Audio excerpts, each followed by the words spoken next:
Hi అందరికీ. మనలో చాలామంది నాకే ఎందుకు ఇలా జరుగుతుంది, నాకే ఎందుకు ఇన్ని కష్టాలు, దేవుడు మంచివారిని ఎందుకు ఇంత బాధ పెడుతున్నాడు అని ఏదో ఒక సందర్భంలో అనుకునే ఉంటారు కదా. వీటన్నిటికీ సమాధానం ఈ వీడియోలో చూద్దాం. అది ఒక అందమైన పల్లెటూరు.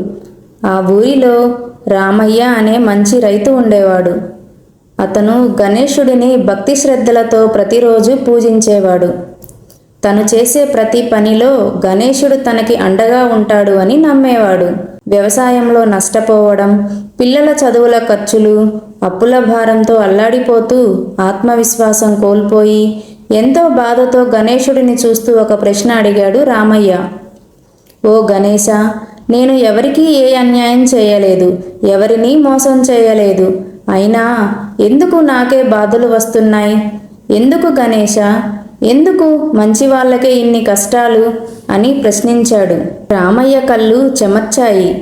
అతడి మనసు బాధతో నిండిపోయింది. అప్పుడే అక్కడ వెలుగు కనిపించింది.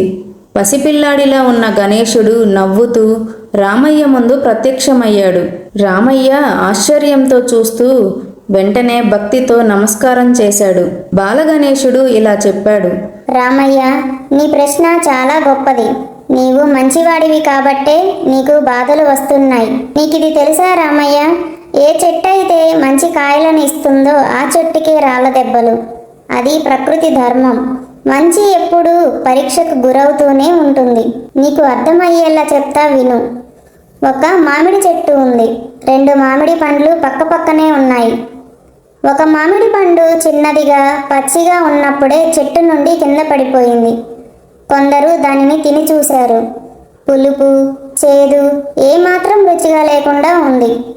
2వ మామిడి పండు చెట్టుకే ఉంది. అది వేడిని తట్టుకుంది, వానలో తడిసింది, గాలికి ఊగింది. చివరికి అది ఎంతో రుచికరమైన పండుగా మారింది. దానిని రుచి చూసిన వారు ఎంతో సంతోషించారు. ఇది అసలైన మామిడి రుచి అని అన్నారు. చూడు రామయ్య, కొంతమంది మొదటి మామిడి పండులాగా ముందుగానే తాము ఓటమిని అంగీకరిస్తారు. కానీ మంచివాళ్ళు 2వ మామిడి పండులా అన్నీ తట్టుకొని నిలబడతారు. నీ సహనమే నీ గొప్పతనం, నీ మౌనమే నీ బలం అవుతుంది. బాధల నుంచి బయటపడే నీ తలంపే నీ శక్తి అవుతుంది. నీకు బాధలు రావడం అనేది శాపం కాదు రామయ్య, అది నీపై ఉన్న నా దీవెన. ఈ మాటలు విని రామయ్య కళ్ళల్లో ఆనంద బాష్పాలు వెల్లువెత్తాయి. అతను భక్తితో బాలగణేశునికి నమస్కరించాడు. గణేశుడు నవ్వుతూ మాయమయ్యాడు. తర్వాత రోజు నుండి రామయ్య ఎన్నో ఆశలతో, నూతన ఉత్సాహంతో కొత్త జీవితాన్ని ప్రారంభించాడు. సో ఫ్రెండ్స్, ఈ స్టోరీ ద్వారా మనం ఏం తెలుసుకోవచ్చు? బాధలు అనేవి శిక్షలు కాదు, మంచితనానికి, సహనానికి ఎదురయ్యే పరీక్షలు. ఈ వీడియో మీకు నచ్చితే లైక్ చేయండి. ఫస్ట్ టైం మన ఛానల్ చూస్తున్నట్లయితే సబ్స్క్రైబ్ చేసి బెల్ ఐకాన్ క్లిక్ చేయండి.